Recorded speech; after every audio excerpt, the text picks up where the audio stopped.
bilang ini Rp1.000, ya kan? Tapi makin lama di dalam isi riba, Rp1.000 yang dulu bisa dipakai untuk membeli 50 kg emas pada tahun 46, ketika pertama kali diberikan rupiah, hari ini diberikan tukang parkir pun tidak mau. Maka mereka ganti gambarnya dengan Soekarno-Hatta, nolnya ditambah 2, menjadi 100.000. Yang 99.000 dari mana? Iya kan? 99.000 dari mana? Dan kalau ini kita belah 2, dibelah 4, mau saya kasih 4 mahasiswa. Kemana samannya tadi itu nilainya? Ya, ini seperti sihirnya Fir'aun yang menjadikan tali sebagai ular. Nah, orang Amerika bilang, pedagang Amerika, saya juga punya kertas sendiri, namanya greenback. Tapi kertas saya punya 10.000 kali lipat dari kertas saudara. Jadi kalau Bapak Ibu sekalian, adik-adik pergi ke Washington sana, ke New York, bawa uang 100.000. Belum tentu mahasiswa punya uang 100.000 kan? Harus bekerja 2 hari untuk mendapatkan uang 100.000. Pergi ke Washington, saya mau beli Coca-Cola 1 botol. Apa mereka bilang? Apa mereka bilang? Ini kertas funny. This is funny paper. Gak laku. Tapi siapapun datang ke Ternate dengan $100, you punya cengkeh, berikan pada saya. Saya mau beli, you punya Coca-Cola, tapi saya minta 1 truk. Apa yang kita lakukan? Kita berikan Coca-Cola 1 truk, karena mereka bilang, mereka bisa yakinkan kita, selembar kertas mereka 10.000 kali lipat dari lembar kertas kita. Dan mereka bilang, kita punya kertas tidak laku, mereka punya kertas laku di seluruh dunia. Betul nggak? Dengan cara itulah seluruh cengkeh Ternate habis. Pala Ternate habis. Seluruh kekayaan Ternate habis, hanya diganti dengan byte komputer. Dengan cara itulah kemiskinan dan pemiskinan dilakukan oleh para bankir. Jadi banking is crime and bankers are the criminal. Dengan sihir ini. Ya. Nah, dan ini baru satu fase. Saya minta satu tahap lagi untuk menjelaskan dengan uang kertas yang sudah merupakan kezoliman ini, ya, itu menjadi berlipat ganda zolimnya melalui banking system, di mana ini digelembungkan.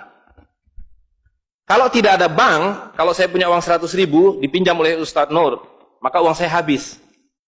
Saya akan memiliki kembali kalau dikembalikan. Tapi dengan banking system, kalau uang ini saya hutangkan, dia beranak pinak 20 kali lipat. Uang 100 miliar kalau ditaruh di bank, maka bank detik itu mencatatkan dalam bukunya punya uang 100 miliar. Betul nggak? Dan itu dilegalisir oleh pemerintah, bahwa you boleh mengakui itu sebagai milikmu. Dan bagi bank, uang titipan ini liability, maka dia harus sewakan, dia harus pinjamkan dengan bunga kepada orang yang mau beli rumah tidak bisa beli rumah, mau beli mobil tidak bisa beli mobil. Jangan khawatir, saya beri kredit. Tapi harus tahan 10% untuk cadangan. Ya kan? Dan semua orang dibikin miskin. Misi pokok bank adalah membuat semua orang miskin, supaya tidak mampu membeli apapun kecuali berhutang melalui bank.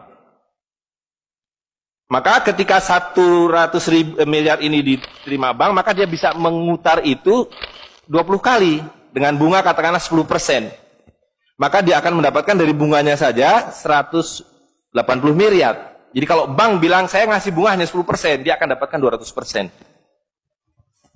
Dan dari pokoknya yang dia putar itu, maka dia akan dapatkan 20 kali 90 miliar.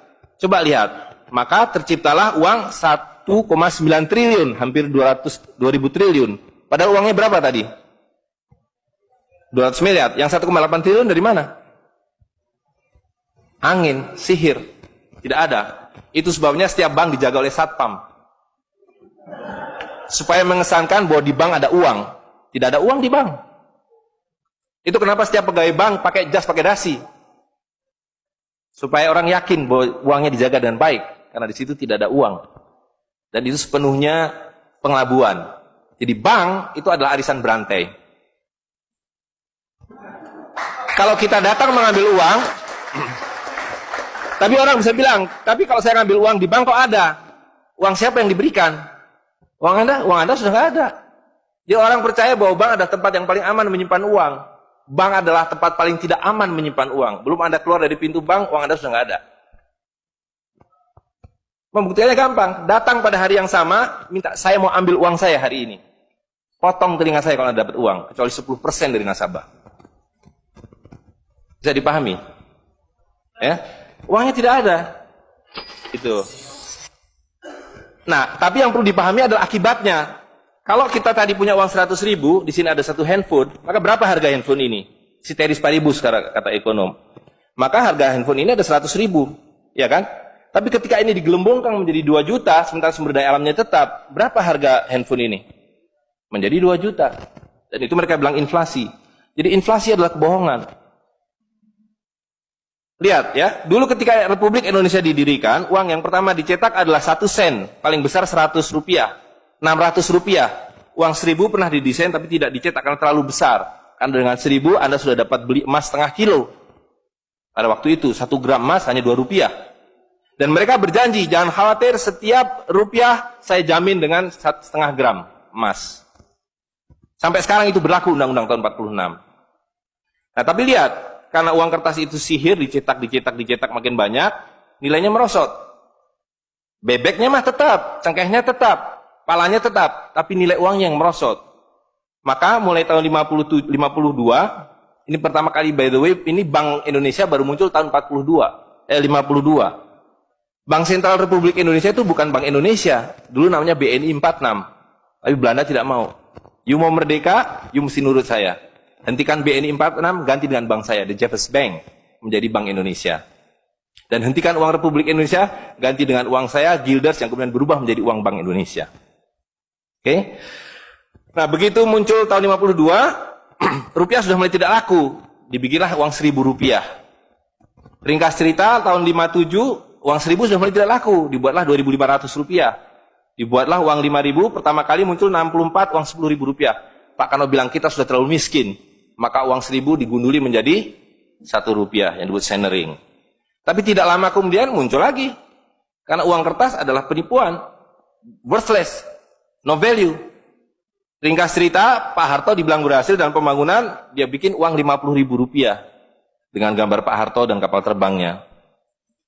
Tapi inilah ilusi yang lain, inilah sihir yang lain. Semakin besar uang Anda bukan semakin kaya. Semakin uang besar Anda berarti semakin miskin. Bisa diikuti? Maka ketika terjadi krismon, rupiah makin tidak laku, harus dibikin uang 100.000. Dan sekarang uang 100.000 sudah mulai tidak laku. Ibu-ibu sudah komplain kalau pergi ke pasar dengan 100.000. Betul nggak, Bu? Sudah tidak bisa beli apa-apa ini. Maka mereka dua pilihannya. Pilihan pertama adalah mereka akan mencetak uang 200.000, 500.000. Tapi tidak mungkin. Komputer sudah nggak bisa menghitung. Kalkulator nggak bisa menghitung. Hang. Terlalu banyak nolnya. Pilihan kedua adalah digunduli nolnya. Redenominasi. Jadi redenominasi itu bukan untuk mengatasi inflasi, tapi untuk menutupi inflasi. Jadi itu adalah pengelabuan di atas pengelabuan, di atas pengelabuan, di atas pengelabuan. Itu, ya. Jadi secara real, uang 100.000 ini dulu ketika Pak Harto masih berkuasa, menjelang jatuh itu, kalau dibelikan telur, dapat 50 kilo. Masih ada yang ingat gak, Bu? Kalau ibu-ibu ingat pasti. 1 kilo telur harganya 2.000 rupiah. Begitu Pak Harto jatuh, dibilang ini gara-gara krismon, uangnya sama, walaupun ini belum ada waktu itu, karena ini masih 50.000 aja udah besar waktu itu. Uang yang sama dengan telur yang sama, tiba-tiba dibawa ke pasar, saya mau beli telur. Bu, hari ini tidak dapat 50 kilo lagi, hari ini cuma dapat 13 kilo. Karena daya belinya, telur sekarang 7.500. Dan hari ini, kalau di pasar Ternate berapa, Bu, harga telur sekilo? Hari ini. Di Jakarta 20.000. Dan telurnya sama. 1 kilo itu isinya 16 butir. 17 butir, 18 butir. Uangnya sama. Tapi hari ini kalau dibelikan telur hanya dapat 5 kilo. Kemana yang 45 kilo? Itu yang mereka rampok. Itu yang mereka rampok. Dengan melalui apa yang mereka sebut inflasi. Tapi sebenarnya dengan cara penggelembungan uang. Kertas yang terus-menerus nilai. Nah, satu lagi Pak ya. Saya minta ini karena ini penting sekali. Ini penting sekali. Nah, sistem zalim ini kemudian difikskan dalam satu sistem politik yang disebut nation state pada level global, kan judulnya kan globalisasi uang. Jadi negara bangsa itu diciptakan oleh para bankir pada abad ke-20. Jadi waktu Indonesia merdeka, Singapura merdeka, Malaysia merdeka, Afrika merdeka, itu bukan kemerdekaan spontan, tapi didesain. Didesain karena kalau dulu mereka mau merampas cengkeh orang Ternate, mau merampas kepala orang Ternate, dia harus bawa serdadu ke sini. dia harus ambil cengkeh dan palanya, repot kan? Maka dengan menciptakan uang kertas, mereka tetap bisa mengambil cengkeh orang Ternate, mengambil pala orang Ternate tanpa harus kirim serdadu di sini. Dan karena itu saya kasih merdeka. Tapi satu mesti bikin bank sentral, kedua pakai uang kertas. Supaya saya tetap bisa membeli 1 barel minyak Anda dengan harga 4 sen dolar. Karena mencetak uang ini biayanya hanya 4 sen, 500 rupiah. Ya, jadi berapapun harta yang kita punya bisa dibeli dengan cara itu. Nah, lalu tadi saya sudah ceritakan uang kertas itu dimunculkan bersamaan dengan konsep negara nasional plus hutang negara. You boleh merdeka tapi you miskin. Rakyat penyakitan, rakyatmu bodoh. Tapi jangan khawatir, saya punya uang. Sekolahkan rakyatmu, bikin pembangunan, saya kasih hutang. Ya kan? Nah, jadi tugas pemerintah itu, republik, adalah satu, mengambil hutang dari bank, menghabiskan utang itu, melalui apa yang disebut APBN. Lalu dulu mereka tanya, jadi bagaimana saya membuat APBN? Jangan khawatir, sekolahkan anak-anak pintar kamu ke Berkeley, ke Chicago, ke Harvard. Mereka dididik untuk membuat pembangunan. Lalu dikasih paket hutang, dan diajari, kalau nggak bisa, kirim konsultan seperti John Perkins, dan sejenisnya. Lalu ada satu pertanyaan, bagaimana kami membayar hutang kami kalau begitu? Mereka bilang, you punya 200 juta rakyat, pajaki rakyat kalian. Pajaki rakyat kalian. Kalian punya pala, punya cengkeh, habisi hutang kalian. Karena you membayar hutang, kalau kita hutang, 5 miliar dolar setiap tahun, apa mereka kasih berkoper-koper dolar? Apa yang mereka kasih ke kita? Mereka hanya mengetik di komputer 5 miliar dolar, ting, masuk ke Bank Indonesia. Nanti Bank Indonesia tinggal kirim ting ke Bappenas, Bappenas ting ke departemen-departemen itu. Tapi ketika kita mau membayar hutang mereka, bisa kita mengetik di komputer 5 miliar dolar, ting, dibayarkan ke Bank Dunia? Nggak bisa, you mesti punya devisa. Dari mana kami punya devisa? You mesti beli dolar kami. Caranya tebang hutan kalian, habisi boksit kalian, habisi mineral kalian. Betul nggak? Nah, jadi itulah yang terjadi di dalam sistem Fir'aun sekarang ini, bahwa pemerintah itu didesain hanya untuk mengambil hutang dari bank, menghabiskan melalui APBN dan proyek, kemudian memajaki rakyat. Karena itu pajak semakin hari semakin tinggi, semakin banyak, semakin tinggi, semakin banyak. Gitu. Nah, jadi kalau digambarkan seperti ini, ya kan?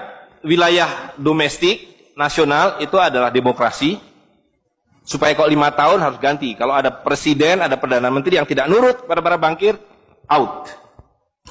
Tapi para bankir tidak pernah berganti, mereka turun-temurun, perusahaan swasta, anak beranak pinak. Ini kira-kira hanya 400 keluarga di dunia ini yang menguasai seluruh sistem keuangan dan politik. Jadi kita ini sekarang utangnya tiba-tiba sudah 2.100 triliun.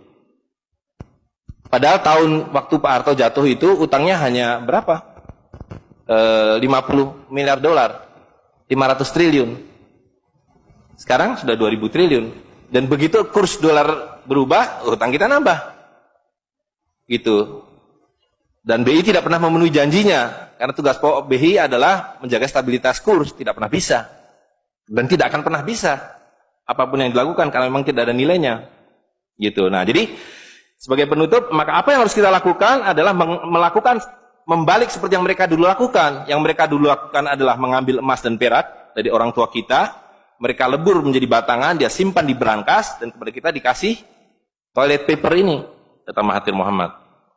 Maka yang harus kita lakukan sekarang sebelum ini jadi apa? Oncom. Lebih berharga oncom. Tukarkanlah menjadi emas dan perak, menjadi dinar dan dirham, dan kemudian gunakan untuk muamalah. Karena Nabi sudah mengatakan akan datang satu zaman di mana semua yang kamu miliki tidak ada harganya, kehabisan nilai, kecuali dinar dan dirham, kecuali emas dan perak.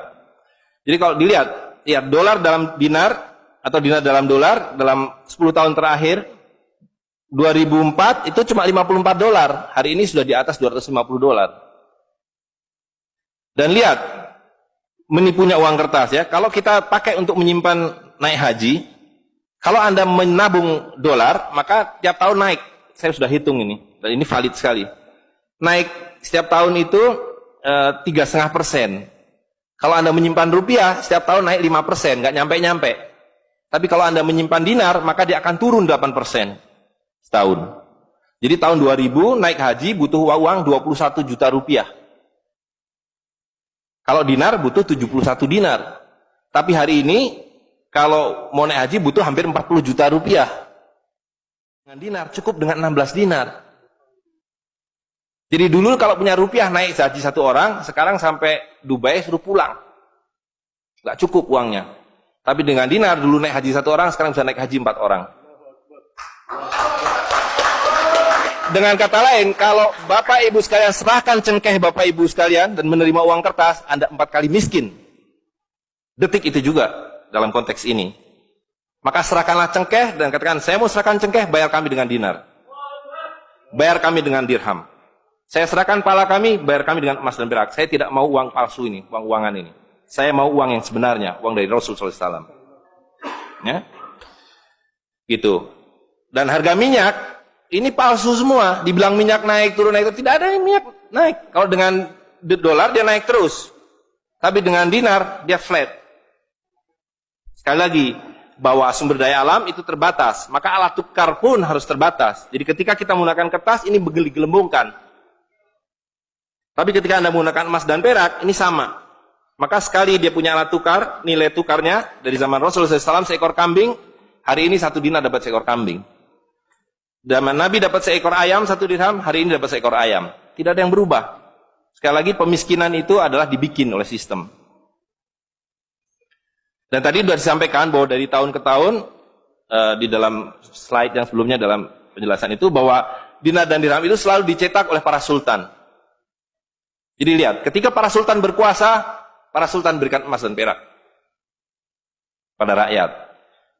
Para sultan kemudian disingkirkan, diganti oleh para bankir, emas dan perak mereka ambil, diberikan kertas. Itu yang terjadi dari abad ke-19. Maka alhamdulillah pada hari ini kita melihat bahwa kesultanan sudah kembali dengan dinar dan dirham.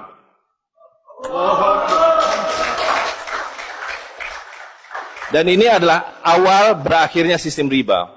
Ini adalah awal dari janji Allah SWT, yamhaqwahu riba wa yurbi sodakotan. Aku suburkan sedekah dan aku hancurkan riba. Kehancuran riba ditandai dengan seperti apa yang dikatakan Nabi, kehancuran mata uang kertas. Suka atau tidak suka, terima atau tidak terima, ini adalah awal kehancuran. Dan karena itu yang harus kita lakukan adalah supaya kita tidak ikut hancur di dalamnya, kita songsong kembalinya dinar dan dirham. Dan itu berarti kembalinya sultania. Dan Ternate adalah awal dari kembalinya dinar dan dirham dan sultania bersama dengan Kesultanan Cirebon, bersama dengan Kesultanan di Sulu. Jadi sekarang sudah ada 3 sultan yang mencetak kembali dinar dan dirham. Dan ini akan mengawali kembalinya dinar dan dirham di seluruh dunia. Jadi kalau pada abad 15, abad 16, abad 17 bangsa Ternate sudah sampai ke Madagaskar, sudah sampai ke negeri atas angin di Spanyol, maka pada abad 21 kembali Ternate sampai Spanyol. Ternate sudah kembali sampai Afrika Selatan, sudah sampai Eropa melalui dinar dan dirham yang berlaku di seluruh dunia. Orang Amerika tidak bisa mengatakan emas saya 5 kali lipat dari emas saudara, tidak bisa. Emas kami dari Ternate sama harganya dengan emas kalian. You 1 dinar, kami 1 dinar. You 1 dirham, kami 1 dirham. Itulah keadilan. Ya. Jadi karena itu Bapak Ibu sekalian, yang terakhir sekali saya ingin sampaikan, dinar dan dirham yang kita bicarakan ini tidak ada artinya kalau berhenti hanya di dalam ruangan ini. Dinar dan dirham harus segera berkemerincing di kota Ternate. Dan Anda semua yang harus memulainya. Tadi 2 orang sudah menyatakan diri sebagai relawan Jawara, jaringan wirausahawan dan pengguna dinar dirham Nusantara. Maka dalam waktu sebentar, insya Allah di Ternate, dari 2 orang ini akan menjadi 2.000 orang yang menggunakan dinar dan dirham. Ya, dari 2.000 akan menjadi 200.000. Seluruh penduduk Ternate menggunakan dinar dan dirham. Dan Kanjeng Sultan dari beberapa waktu yang lalu sudah mulai membagikan zakat dalam dirham. Jadi di Ternate itu sekurangnya sudah ada 1.000 orang memiliki koin dirham yang dibagikan oleh Sultan. Dan itu adalah awal. Ini baru awal, dari kembalinya Islam dan berakhirnya kezaliman. Jadi sekali lagi Bapak Ibu sekalian, marilah segera ya ular-ular Fir'aun itu kita akhiri dengan cara yang sangat mudah, yaitu kita mentaati perintah Allah SWT. Allah SWT mengatakan wa halalul bai' wa harramar riba. Aku halalkan berdagang dan aku haramkan riba. Dan uang kertas adalah riba par excellence. Di dalam uang kertas ini ada 2 riba sekaligus. Ya, jadi saya kira itu saja. Saya mohon maaf mengambil waktu agak terlalu banyak, tapi ini penting karena supaya clear semuanya. Ya, karena ini baru pertama kali dibicarakan di Ternate. Demikian, assalamualaikum warahmatullahi wabarakatuh. Warahmatullahi wabarakatuh.